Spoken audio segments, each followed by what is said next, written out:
Vypin MLA KN Unnikrishnan, എറണാകുളത്ത് ലോക്സഭാ മണ്ഡലത്തിൽ സ്ഥാനാർത്ഥിയായ Shine teacher. ഇതാണ് കഴിഞ്ഞ 2 ദിവസമായിട്ട് മാധ്യമങ്ങളിലൊക്കെ വലിയ ചർച്ചാ വിഷയം. മാധ്യമങ്ങളിൽ പേരൊന്നും വന്നില്ല, പേര് വന്നില്ല, പക്ഷേ സോഷ്യൽ മീഡിയയിൽ അതുപോലെ തന്നെ യൂട്യൂബിൽ ഒക്കെ ഒത്തിരി നമ്മുടെ ചാനലും വന്നു. ഇപ്പോൾ അവർ പരസ്യമായിട്ട് രംഗത്ത് വന്നു, DGPക്കും മുഖ്യമന്ത്രിക്കും പരാതി നൽകുമെന്ന്. അങ്ങനെയാണെങ്കിൽ ഇതൊരു ഗൂഢാലോചനയാണോ? ഗൂഢാലോചനയാണെന്ന് KN ഉണ്ണികൃഷ്ണൻ പറയുന്നു.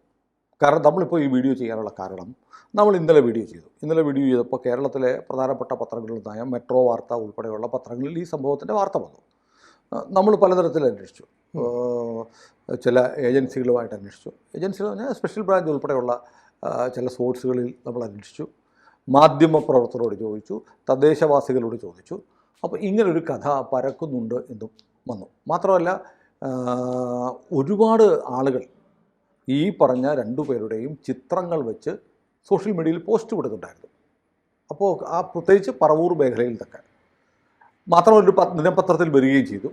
ആ ദിനപത്രത്തിലെ വാർത്ത കോട്ട് ചെയ്ത് മറുനാടൻ മലയാളി ഉൾപ്പെടെയുള്ള സോഷ്യൽ മീഡിയ പ്രധാനപ്പെട്ട ഓൺലൈൻ ചാനലുകൾ മെട്രോ വാർത്തയുടെ വാർത്ത വെച്ച് ഒരു സ്റ്റോറി, ഷാജൻ സ്കറിയ തന്നെ സംസാരിക്കുന്ന സ്റ്റോറിയാണ്, ഒരു വീഡിയോ ചെയ്തു.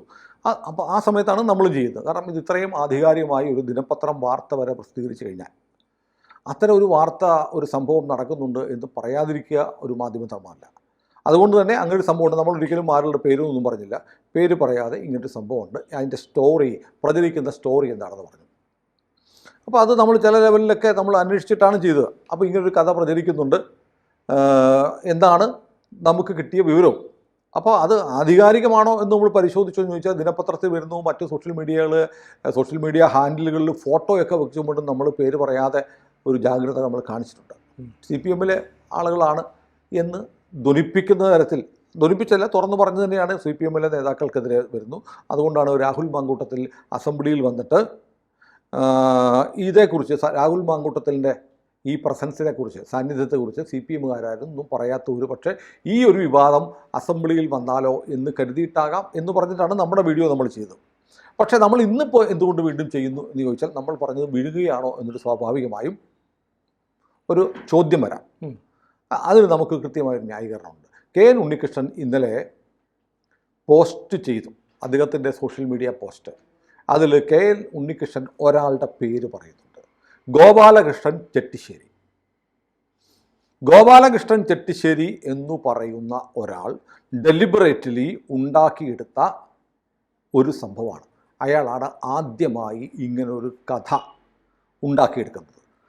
അപ്പോൾ ഉണ്ണികൃഷ്ണൻ പറയാണ്, ഒരാൾ ഇതിൻ്റെ പിന്നിലുണ്ട്, ആ പർട്ടിക്കുലർ പേഴ്സണാണ് ഈ കഥ ഉണ്ടാക്കിയെടുക്കുകയും അത് പ്രചരിപ്പിക്കുകയും ചെയ്ത് എന്ന് ഉണ്ണികൃഷ്ണൻ പറയുമ്പോൾ നമ്മൾ അതിന് സ്പേസ് കൊടുക്കണം. അത് മാധ്യമധർമ്മമാണ്, അല്ലേ?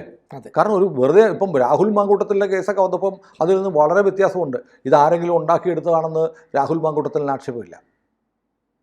രാഹുൽ മാങ്കൂട്ടത്തിൽ കൃത്യമായി എന്നെ തകർക്കാൻ വേണ്ടി, രാഷ്ട്രീയ വൈരാഗ്യം തീർക്കാൻ വേണ്ടി X എന്ന് അല്ലെങ്കിൽ Y എന്ന് പറയുന്ന ഒരാൾ, അയാളത് ഉണ്ടാക്കിയെടുത്തതാണ് എന്ന് തൻ്റെ ഇടത്തോടെ മുന്നോട്ട് വന്ന് പറഞ്ഞില്ല.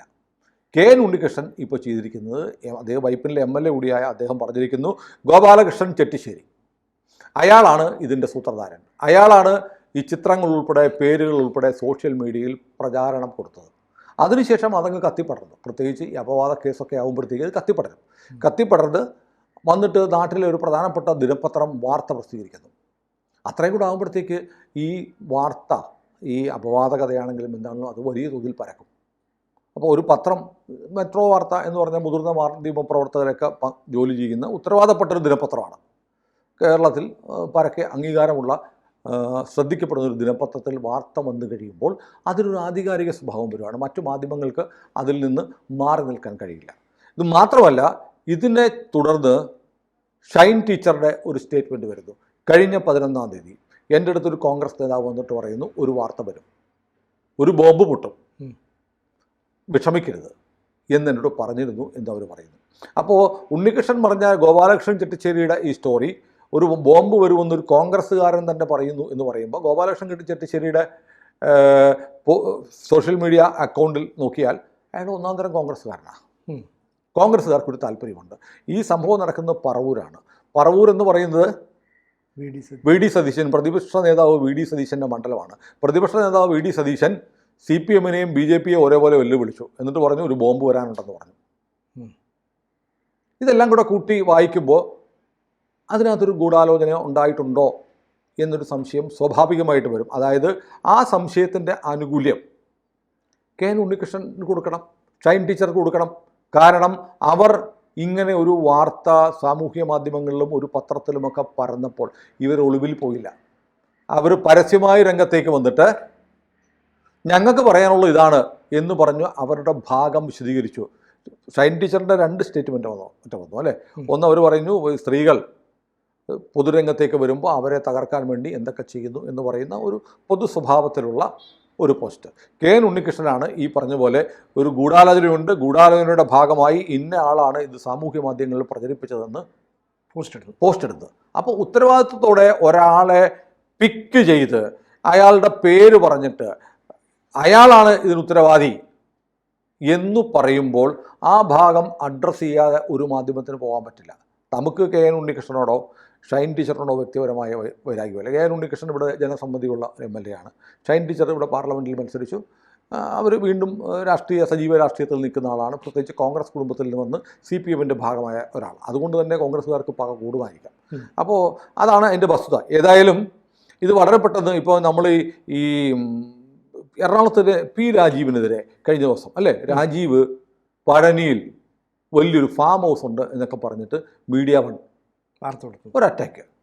അപ്പോൾ രാജീവ് ക്ഷോഭിക്കാനൊന്നും പോയില്ല. രാജീവ് വളരെ കൂളായിട്ട് വന്നിട്ട് പറഞ്ഞു, സാധാരണ എല്ലാവരും പറയുന്നത് ഇപ്പോൾ വക്കീൽ നോട്ടീസ് അയക്കും, ഇപ്പോൾ ശരിയാക്കി കൊടുക്കും, DGPക്ക് പരാതി, ഒന്നും പോയില്ല. രാജീവ് പറഞ്ഞൊരു കാര്യം ചെയ്യും, ആ ഫാം ഹൗസ് എവിടെയാണെന്ന് പറഞ്ഞാൽ ഞാനിന്ന് മീഡിയ വൺ എഴുതി തരാമെന്ന് പറഞ്ഞു. എഴുതേക്കാം. കാരണം P രാജീവ് ഇന്ന് വരെ പഴനി പോയിട്ടില്ല. അങ്ങനെയുള്ള രാജീവിനെതിരെ വന്നപ്പോൾ വളരെ കൂളായിട്ട് പ്രതികരിച്ചു രാജീവ്.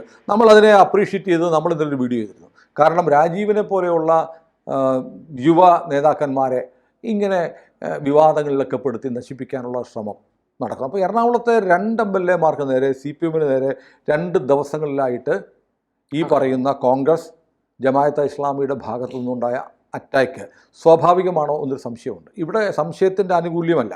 കാരണം നമ്മൾ തീർച്ചയായിട്ടും ചെയ്യുന്നത് ഉണ്ണികൃഷ്ണൻ പരസ്യമായി രംഗത്ത് വന്നു, ആരോപണ വിധേയൻ അല്ലേ. അതെ, ഇതിനകത്ത് ഒരു വിക്ടിമെന്നോ ഒക്കെ പറയാമെന്ന് എനിക്കറിയില്ല. ഷൈൻ ടീച്ചർ, അവർ രണ്ടുപേരും ഇരകളാണ്.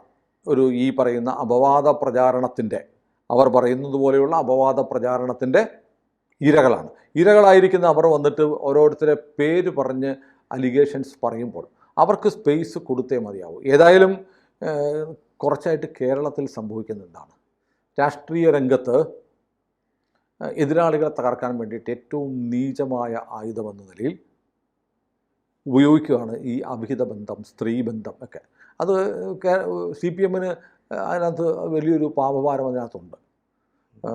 ഉമ്മൻചാണ്ടിക്കെതിരെയുള്ള ഒരാക്ഷേപം അല്ലേ. അതെ, കേരളത്തിൻ്റെ ഒരു മുഖ്യമന്ത്രിയെ ഇത്രത്തോളം അപമാനിക്കുന്ന തരത്തിൽ സരിത എന്ന് പറയുന്ന ഒരു സ്ത്രീയുടെ ആക്ഷേപങ്ങളെ തുടർന്നുണ്ടായ അല്ലേ ഒരു വലിയ വിവാദം, വലിയ ഖേദകരമായിരുന്നു. അത്രയൊന്നും ചെയ്യാൻ പാടില്ലായിരുന്നു. അത് VS അച്യുതാനന്ദൻ ഉൾപ്പെടെ അല്ലേ, അതെ, എല്ലാവരും അത് കൊണ്ടാടി. അത് അനാവശ്യമായിരുന്നു. അങ്ങനെ സ്വകാര്യമായി എന്നോട് അത് ആവശ്യമില്ലാത്തതായിരുന്നു എന്ന് സംസാരിച്ചിട്ടുള്ള CPMൻ്റെ നേതാക്കന്മാരുണ്ട്. ഇപ്പോൾ CPMലാണെങ്കിൽ തന്നെയും ഈ CPMൻ്റെ നേതാക്കന്മാർക്കെതിരെയും ഗ്രൂപ്പിസത്തിൻ്റെ ഭാഗമായി, പാർട്ടിക്കുള്ളിലെ ഗ്രൂപ്പിസത്തിൻ്റെ ഭാഗമായി അവരെ തകർക്കാൻ വേണ്ടി എത്രയോ നേതാക്കന്മാരെ എറണാകുളം ജില്ലയിൽ തന്നെ ഉണ്ടല്ലേ. അതെ, നമുക്ക് പേരൊന്നും ഞാൻ പറയുന്നില്ല. എറണാകുളം ജില്ലയിൽ തന്നെ സ്വന്തം പാർട്ടിയിലുള്ള നേതാവിനെ തകർക്കാൻ വേണ്ടി ലൈംഗിക ആരോപണം മുന്നോട്ട് വെച്ചിട്ടുള്ള പാർട്ടിയാണ് CPM. എതിർ പാർട്ടികളെ തകർക്കാൻ വേണ്ടി കോൺഗ്രസ്സുകാർ ചെയ്യുന്നു. ഇപ്പം രാഹുൽ മാങ്കൂട്ടത്തിൻ്റെ കാര്യത്തിൽ ആരാണ് രാഹുലിനെതിരെയുള്ള ആദ്യത്തെ വാർത്ത? ഇപ്പോഴുള്ള ഊരും പേരുമില്ലാത്ത ഈ പ്രചാരണം ഈ പറഞ്ഞ എറണാകുളത്തെ നേതാക്കന്മാർക്ക് വേണ്ടി എതിരെ ചെയ്തതുപോലെ ആരാ തുടങ്ങി വെച്ചത്? ദേശാഭിമാനിയാണ്. ദേശാഭിമാനിയുടെ ഓൺലൈനാണ്. ദേശാഭിമാനി അതിന് തീയിട്ടിട്ട് കത്തിച്ചു കൊടുത്തിട്ട് ദേശാഭിമാനി ഓൺലൈനിലെ വാർത്തയൊക്കെ പിൻവലിച്ചു. എങ്ങനെയുണ്ട്? അപ്പോൾ ഇപ്പോൾ പറയുന്നത് CPMകാർ പറയുന്നത് ഈ വാർത്ത കൊടുത്താൽ പലരും വാർത്ത പിൻവലിച്ചു എന്നാണ്. ഇത് ദേശാഭിമാനി ചെയ്തിട്ടില്ലേ? ദേശാഭിമാനി കത്തിക്കാനുള്ള കത്തിച്ചു, എന്നിട്ട് പിൻവലിച്ചു. കാരണം കഴിഞ്ഞ ദിവസം P രാജീവ് പറഞ്ഞ പോലെ നിങ്ങൾ പഴനിയിൽ ഫാം ഹൗസ് ഉണ്ടെന്നൊരു വാർത്ത കൊടുത്തിട്ട് കുറച്ച് കഴിഞ്ഞപ്പോൾ പ്രമോദ് രാമൻ പറഞ്ഞു ഞാനത് പിൻവലിക്കുന്നു പറഞ്ഞു. പക്ഷേ അസത്യം അപ്പോൾ ലോകം മുഴുവൻ ചുറ്റിക്കറങ്ങി കഴിഞ്ഞു. ഇതാണ് ഈ അപവാദ പ്രചാരണം, കള്ളവാർത്തകളുടെ ഒരു ലക്ഷ്യം. ഏതായാലും എറണാകുളത്തെ ഒരു MLA, ഒരു ജനപ്രതിനിധിയാണ്. ഉണ്ണികൃഷ്ണനെ എറണാകുളത്തുകാർക്കറിയാം. അദ്ദേഹം ഈ എറണാകുളത്ത് ഏരിയ സെക്രട്ടറിയൊക്കെ ആയിരുന്ന ആളാണെന്ന് തോന്നുന്നു, CPM-ൻ്റെ. പിന്നെ കൊച്ചിൻ ദേവസ്വം ബോർഡ് മെമ്പറായിരുന്നു. ഷൈൻ ടീച്ചറിനെ ഈ തെരഞ്ഞെടുപ്പുമായി ബന്ധപ്പെട്ടിട്ടാണ് പൊതുജനം കാര്യമായി അറിഞ്ഞു തുടങ്ങിയത്. ഏതായാലും നല്ലൊരു മത്സരം ഇവിടെ കാഴ്ചവെച്ച സ്ഥാനാർത്ഥിയാണ്. അപ്പോൾ ഈ പറയുന്ന ആളുകൾക്കൊക്കെ ഈ അപവാദത്തിൻ്റെ, പ്രത്യേകിച്ചും ഈ പരസ്ത്രീ ബന്ധം, അവിഹിത ബന്ധം എന്നൊക്കെയുള്ള ആക്ഷേപം ഉന്നയിക്കുമ്പോൾ ഈ പറയുന്ന 2 വ്യക്തികൾ മാത്രമല്ല അതിൻ്റെ ഇരകൾ, അവരുടെ കുടുംബങ്ങൾ ഒക്കെ അവരെ ബാധിക്കും. ഇതിപ്പോൾ ഈ പറഞ്ഞതുപോലെ സതീശൻ പൊട്ടിക്കാൻ വെച്ചിരുന്ന ബോംബിൻ്റെ ഭാഗമായിരുന്നു ഈ പറവൂരിലെ ഈ കഥ എങ്കിൽ അത് അങ്ങേയറ്റം മോശമാണ്, അപലപനീയമാണ്. നമുക്ക് പിന്നെ ഒരു മാധ്യമങ്ങൾക്ക് ഈ ഇത്തരം വാർത്തകളൊക്കെ ഉണ്ടായി വരുമ്പോൾ, കിട്ടി വരുമ്പോഴത്തേക്ക് അത് കൊടുക്കാതിരിക്കണോ എന്നുള്ളൊരു പ്രശ്നമുണ്ട്. പക്ഷേ പത്രങ്ങളിൽ ഉൾപ്പെടെ വന്നു കഴിഞ്ഞൊരു വാർത്ത എന്തുകൊണ്ടാണ് നിങ്ങളുടെ ചാനൽ കൊടുക്കാത്തതെന്നുള്ള ചോദ്യം സ്വാഭാവികമാണ്. കാരണം എന്തുകൊണ്ടാണ് നമ്മളെപ്പോലെയുള്ള ഓൺലൈൻ ചാനലുകളെ ആളുകൾ ആശ്രയിക്കുന്നത്? കാരണം മുഖ്യധാരാ മാധ്യമങ്ങൾ എന്ന് പറയുന്ന ആളുകൾ, ചാനലുകളും പത്രങ്ങളും തമസ്കരിക്കുന്ന ഒരുപാട് വാർത്തകളുണ്ട്. അത്തരം വാർത്തകളാണ് ശരിക്കും ജനങ്ങളുടെ പക്ഷത്ത് നിന്ന് നമ്മളെപ്പോലുള്ള ചാനലുകളൊക്കെ കൊടുക്കുന്നത്. അപ്പോൾ അതുകൊണ്ട് സ്വാഭാവികമായും നാട്ടിൽ നടക്കുന്ന കാര്യങ്ങൾ നമുക്ക് ചർച്ച ചെയ്യേണ്ടി വരും. ചിലപ്പോൾ അത് ഈ ചില ആളുകൾ കെട്ടിച്ചമച്ച വാർത്തകളുടെ പ്രചാരകരായിട്ട് നമുക്ക് മാറേണ്ടി വന്നു പോകുന്ന നിർഭാഗ്യകരമായ സംഭവങ്ങളും ഉണ്ടാകും. ഏതായാലും ഈ സംഭവത്തിൻ്റെ ശരിതെറ്റുകൾ നമുക്കറിയില്ല. ഇങ്ങനെ ഒരു സംഭവം ഉണ്ടായിട്ടുണ്ടോ ഇല്ലയോ എന്നതിനെക്കുറിച്ച് ഇപ്പോൾ ഇവർ രണ്ടുപേരും പറയുന്ന കാര്യം നമുക്കുള്ളൂ. അത് നമുക്ക് വിശ്വസിക്കുക എന്നതാണ് നമ്മളെ സംബന്ധിച്ച് ഏറ്റവും കരണീയമായിട്ടുള്ള കാര്യം. കാരണം ഏതായാലും ഈ 2 കുടുംബങ്ങൾക്ക് വലിയ പരിക്ക് പറ്റിയിട്ടുണ്ട്. ആ പരിക്ക് പറ്റുക എന്ന് പറയുന്നതൊരു വളരെ ഖേദകരമായ കാര്യമാണ്.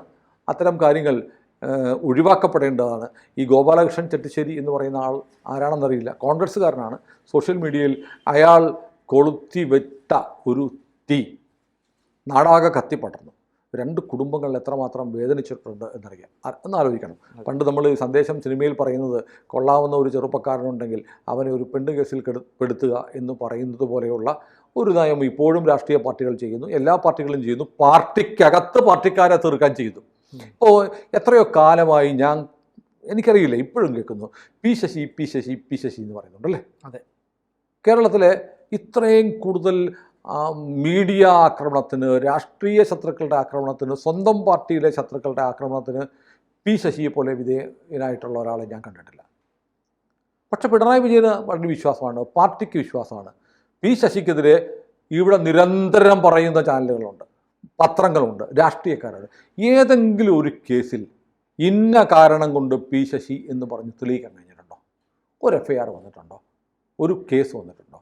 എന്നിട്ടും നിങ്ങളിങ്ങനെ വേട്ടയാടിക്കൊണ്ടേയിരിക്കുന്ന ഒരു മനുഷ്യനാണ് പി ശശി. എനിക്കറിയില്ല, ഒരു മനുഷ്യനെ ഇത്രത്തോളം നിങ്ങൾ ആക്രമിക്കുമ്പോൾ അയാൾക്കുണ്ടാവുന്ന മനോവ്യത, അയാൾക്ക് സമൂഹത്തിലുണ്ടാവുന്ന ഒരു അപകീർത്തി, അയാളുടെ കുടുംബത്തിലുണ്ടാവുന്ന പ്രശ്നങ്ങൾ.